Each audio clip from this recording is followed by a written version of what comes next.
Tu postes tous les jours sur LinkedIn, tu fais des carousels, tu likes les posts des autres, tu les commentes, tu crois que tu fais ce qu'il faut. Mais laisse-moi être cash avec toi, tu perds ton temps. L'époque où tu pouvais poster n'importe quoi, faire 15 000 vues et avoir 10 prospects avec seulement un post, ça c'est terminé. Aujourd'hui, le game il a clairement changé. Pourquoi? Parce qu'avant il y avait peu d'offres, donc il y avait très peu de créateurs, mais il y avait suffisamment de demandes, donc beaucoup de lecteurs, des gens qui viennent sur LinkedIn pour lire des posts. Sauf qu'aujourd'hui, il y a beaucoup trop d'offres, donc il y a beaucoup trop de créateurs et pas forcément assez de lecteurs. Parce que je dois vous le rappeler, l'utilisation moyenne, il me semble, par utilisateur en France, je crois que c'est 17 minutes par mois. Sur TikTok, c'est des heures par jour. Donc vous avez vu, c'est pas du tout le même game et c'est pas du tout le même game de l'attention. Il y a moins de scroll, moins d'algorithmes un peu dopés. Donc du coup, il y a moins de chances d'exploser du jour au lendemain sur LinkedIn que sur TikTok. Donc résultat, le feed est saturé de posts qui se ressemblent. C'est toujours un peu les mêmes sujets. J'ai fait un burn-out, mon manager était toxique, voici le prompt que j'utilise pour faire tel ou tel truc, etc., etc. Et donc c'est normal que si vous faites le même contenu, vous n'allez pas avoir d'excellents résultats. Si vous faites comme tout le monde, si vous faites comme la masse, c'est normal que vous n'arrivez pas à sortir du lot et c'est normal que vous n'arrivez pas à percer. Qu'on soit bien d'accord. Donc, si tu veux améliorer ta situation, tu dois comprendre où ça coince. Pourquoi? Parce que tout ce qui se mesure s'améliore. Donc du coup, soit tu es invisible, soit tu es visible, mais en face de mauvaises personnes. Donc en face des gens qui ne vont jamais acheter tes services. Par exemple, je vois beaucoup de freelances et j'accompagne énormément de freelances. Et les 3/4 des freelances que j'accompagne, quand ils viennent dans mon accompagnement, je me rends compte d'une chose, c'est qu'ils se disent, bah voilà, moi je poste tous les jours sur LinkedIn, j'avoue que j'arrive pas à trouver des clients. Pourquoi? Parce qu'en fait, ils sont freelance, ils expliquent ce qu'ils font pour trouver des clients en freelance. Or, leur cible,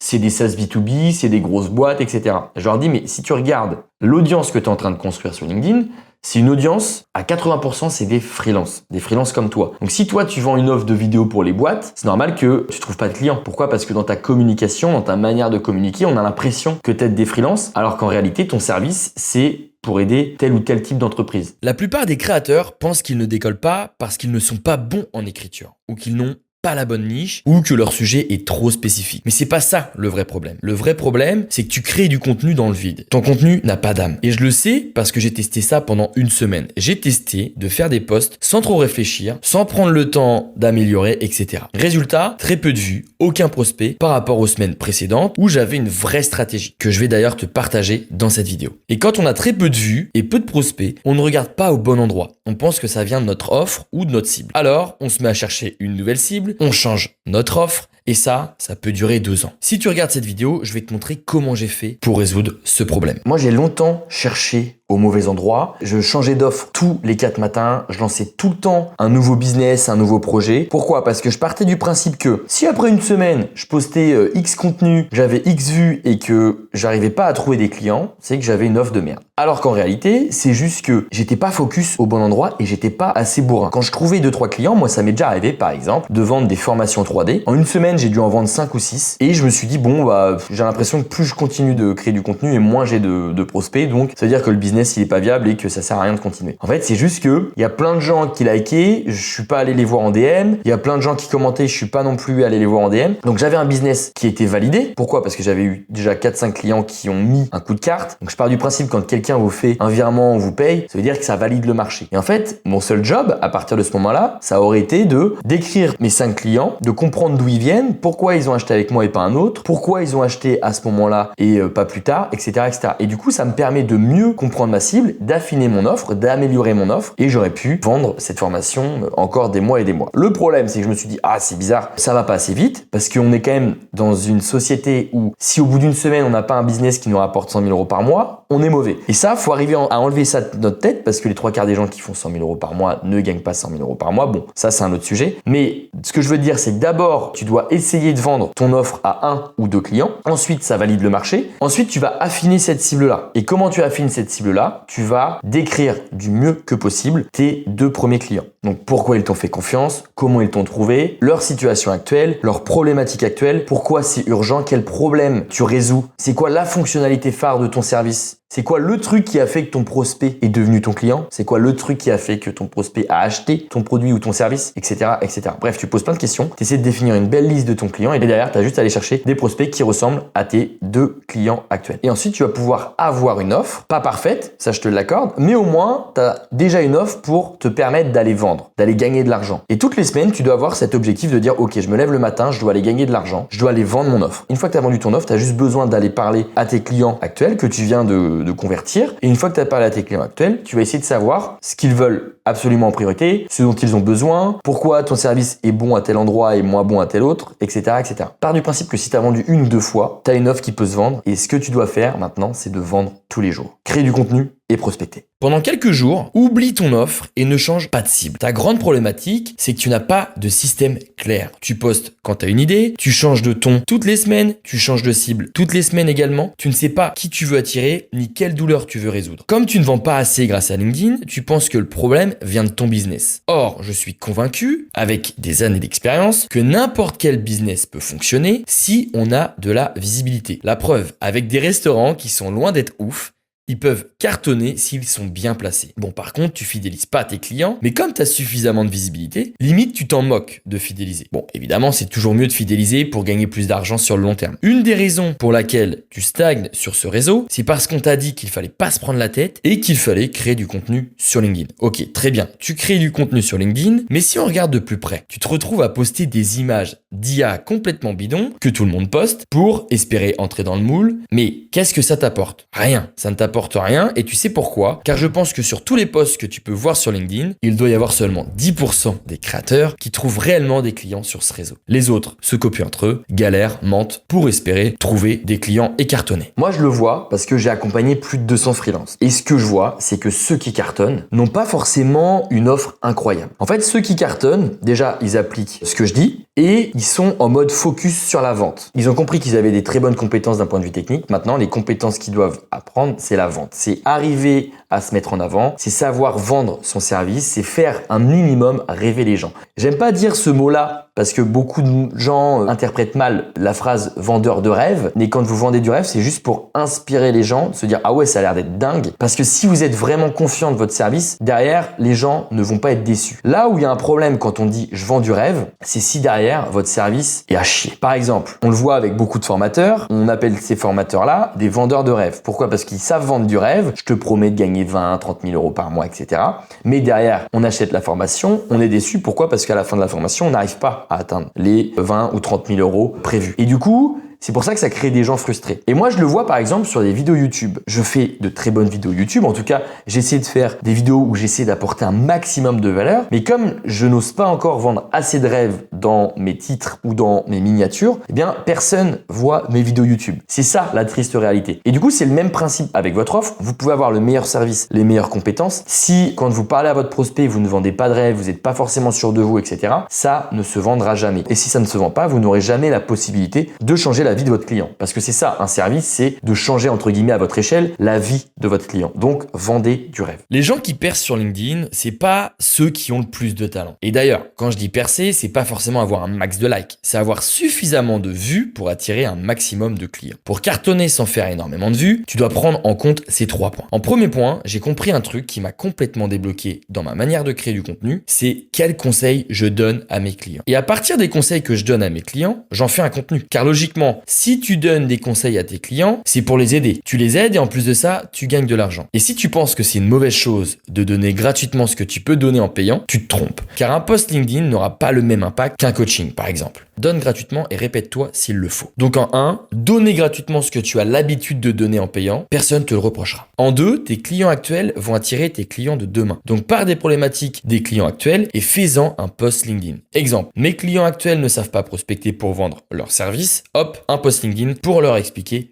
comment je fais. Mieux vaut 100 posts LinkedIn écrits que 10 carousels. LinkedIn a changé et ne perds pas 3 heures pour faire un carrousel qui ne sera pas vu dans 2 jours. Ou alors, si tu fais un carrousel, poste-le tous les mois. La durée d'un post diminue, donc tu dois prendre LinkedIn comme un journal intime. Tu notes tout ce que tu apprends et ce que tu fais pour tes clients actuels, tes conseils, etc. Sauf que c'est un journal intime que les gens peuvent lire tous les jours. Donc maintenant, je vais vous montrer concrètement comment moi je fais pour créer du contenu qui m'apporte réellement des résultats, du coup, qui m'apporte visibilité, mais aussi suffisamment de prospects prospects par semaine pour faire tourner une activité et la développer. Donc tout à l'heure, je vous ai dit qu'il fallait aller chercher les problématiques de vos clients et d'en faire des posts LinkedIn. Pour moi, c'est ça la meilleure façon de gagner de l'argent sur LinkedIn. Évidemment, après, j'en parle souvent dans les vidéos, mais il y a toujours cette idée de faire des posts larges pour toucher un public, du coup, forcément plus large, de faire des posts nichés pour montrer vos compétences. Et pour moi, les posts nichés, c'est de partir des problématiques de vos clients actuels pour aller chercher des prospects grâce à LinkedIn. Donc en gros, vous partez des problématiques de vos clients et vous devez en faire un post LinkedIn. Donc si on prend mon business, donc moi j'ai une communauté de freelance, donc là il y a plus de 200 freelances qui ont des problématiques et du coup je peux les noter. Donc évidemment je peux aller chercher là-dessus ou alors je vais directement chercher les clients qui m'envoient des messages et du coup j'ai leurs problématiques actuelles. Donc du coup je vais partir d'une problématique d'un client actuel et je vais vous montrer comment j'en crée un post LinkedIn. Donc là on va prendre par exemple Tobias et du coup Tobias il me dit je vais signer de nouveaux clients dont le client le plus intéressant.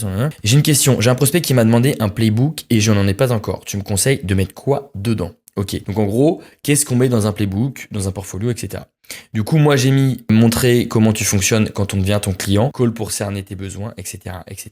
Et du coup, je vais partir d'une problématique et je vais vous montrer comment je crée mes posts LinkedIn grâce à Magic Post. Évidemment, ces vidéos sont tournées pour mettre en avant Magic Post. Donc, cliquez bien sur le lien en description. Grâce à mon lien en description, vous pouvez faire 10 posts gratuitement grâce à Magic Post. Donc, on arrive sur Magic Post et du coup, je vais partir de la problématique de Tobias. Donc, j'ai un prospect et je vais mettre voici ce que m'a dit un client cette semaine. Tac. Et voici ce que je lui ai répondu. Vous devez faire ça concrètement. Pourquoi vous devez suivre ces étapes concrètement? Et là ensuite avec Magic Post, vous avez l'explication, analyse. Est-ce que c'est un post instructif, inspirant? Donc moi c'est un post instructif.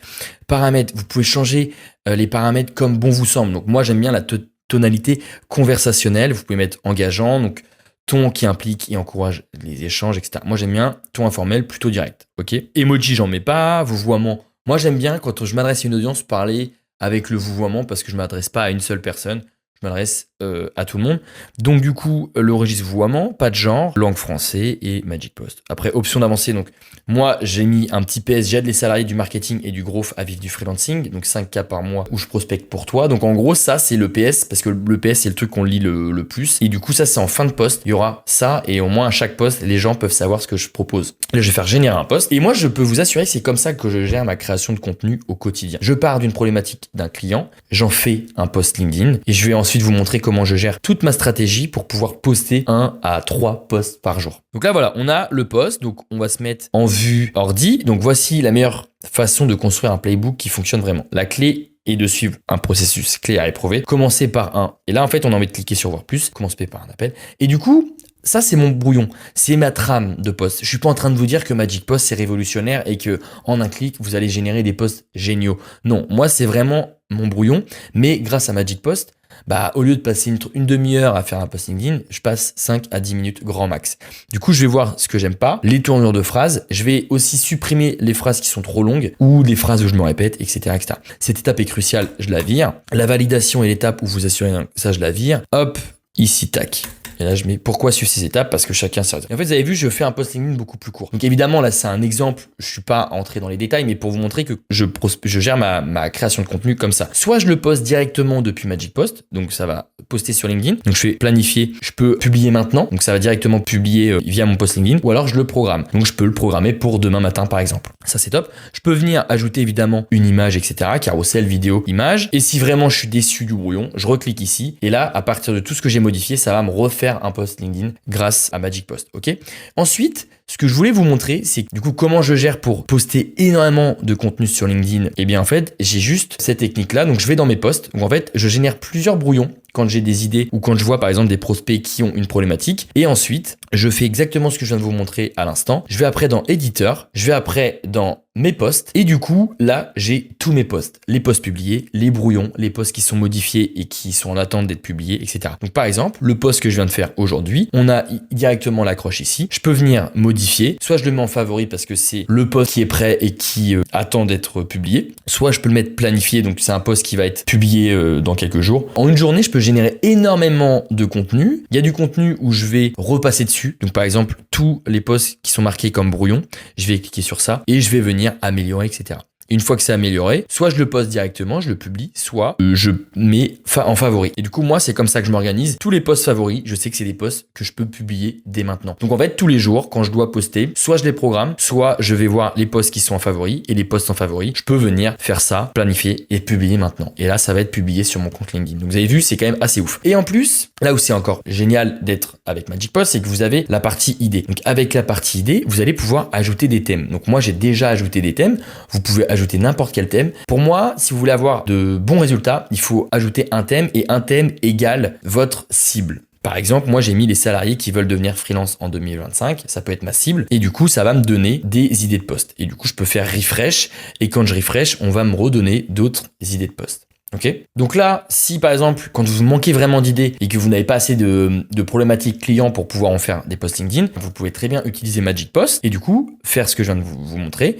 Par exemple, si ce type de post peut vous plaire, vous faites utiliser, vous faites générer un post. Et là, du coup, à partir d'une idée de Magic Post va vous générer un brouillon. Et voilà, c'est de se créer pour passer de salarié à freelance en 2025 et éviter les galères que personne ne vous raconte. Et bien là, si on regarde en plus, c'est ouf, voir plus, et bien là, on voit que le voir plus est au bon endroit. Et du coup, c'est-à-dire qu'on a envie de savoir. Et enfin, si vous n'aimez pas du tout l'accroche, vous allez dans accroche. Et là, pareil, vous pouvez venir copier-coller l'accroche et Magic Post va vous générer des accroches de meilleure qualité. Donc, on peut le faire. Donc, par exemple, moi, je la trouve très bien cette accroche, mais pour vous donner un exemple, hop, je vais dans accroche. Je colle l'accroche, 7 secrets pour devenir freelance, sans les galères que personne n'ose vous dire. Et voilà. Donc on peut faire venir copier-coller. Donc moi je la copie-colle. Et on vient dans mes posts, celui-ci, hop, et voilà. Et là on commence directement avec une nouvelle accroche. Et là, je peux pareil, le planifier ou le publier. Et enfin, après, vous allez avoir la partie inspiration. Ça, c'est génial. C'est une nouvelle fonctionnalité. Donc, si vous voulez vraiment utiliser Magic Post, j'insiste, cliquez sur le lien en description parce que vous pouvez avoir 10 posts gratuits. Donc,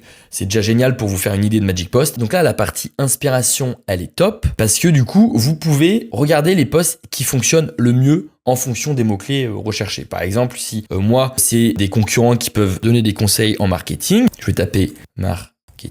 Vous pouvez taper évidemment en fonction du profil de votre concurrent par exemple. Et là, il y a des posts qui cartonnent bien. Donc en fait, c'est en fonction des likes évidemment. Et vous pouvez aller après, vous pouvez filtrer donc par image, carrousel, le nombre de likes minimum. Donc par exemple, si je mets minimum 400 likes, et voilà, on a Benoît Dubos, etc. Et du coup, à partir de ce moment-là, je peux dire, ok, bah tiens, je peux très bien prendre ce post-là. Donc, soit je le garde en sélection. Donc, du coup, ça veut dire que, hop, je fais entraîner une sélection donc pour les mots-clés marketing. Tac, je fais terminer. Et du coup, si je vais ici, j'ai le post de Benoît Dubos en sélection. Et du coup, si par exemple, je me dis, ok, ça c'est un sujet qui a plu, je vais faire ouvrir, soit je fais ouvrir sur LinkedIn pour voir le post, soit évidemment, je peux faire le voir plus et je vois le post. Sinon, moi, ce que je vais faire, c'est que je vais modifier le post. Et là, du coup, en un clic, j'ai copié-collé le post de Benoît Dubos et du coup, je peux venir, ok, bah très bien, soit je le tape à la main, je change à la main pour du coup m'inspirer de Benoît Dubos et du coup améliorer les tournures de phrases, les conseils, etc. Soit alors, je pars du post de Benoît Dubos pour modifier avec l'IA. Je fais adapter à mon style. Et là, Magic Post est parti du post de Benoît Dubos. J'ai réussi à améliorer le post directement à partir de mon style à moi parce que dans Magic Post, vous pouvez renseigner votre propre style. Donc si Magic Post vous intéresse, vous avez juste à cliquer sur le lien en description et commencer avec 10 posts gratuits. Bref, tu crois que le problème c'est ton offre, que t'as pas la bonne niche, que t'as besoin de retravailler ton branding? Moi je te dis non. Le problème c'est que personne te voit. C'est un problème d'acquisition, donc un problème de publicité. Et si personne te voit, personne ne peut acheter chez toi. Pourquoi? Parce que personne ne connaît ton offre. Personne ne sait que t'existes. On achète souvent à celui qu'on voit le plus. C'est pour ça d'ailleurs que McDo et Burger King se font la guerre parce qu'ils sont connus, mais si on voit McDo beaucoup plus que Burger King, logiquement, on ira davantage chez McDo. Donc pour toi, c'est pareil. C'est pour ça que tu en as marre de voir tes concurrents être moins bons que toi, mais gagner plus d'argent et avoir plus de clients. Ta grosse priorité, c'est d'être visible en face de ta cible. Et seulement quand tu auras suffisamment de prospects, tu pourras améliorer ton offre et ta cible. Si cette vidéo vous a plu, n'hésitez pas à la liker, à me poser toutes vos questions en commentaire. Je réponds à tout le monde. À vous abonner aussi à la chaîne de Magic Post. Pourquoi? Parce qu'on poste une vidéo par semaine où on vous apporte un maximum de valeur sur tous les sujets autour de LinkedIn. Et sur ce, je vous dis à très bientôt pour une prochaine vidéo. Ciao, ciao.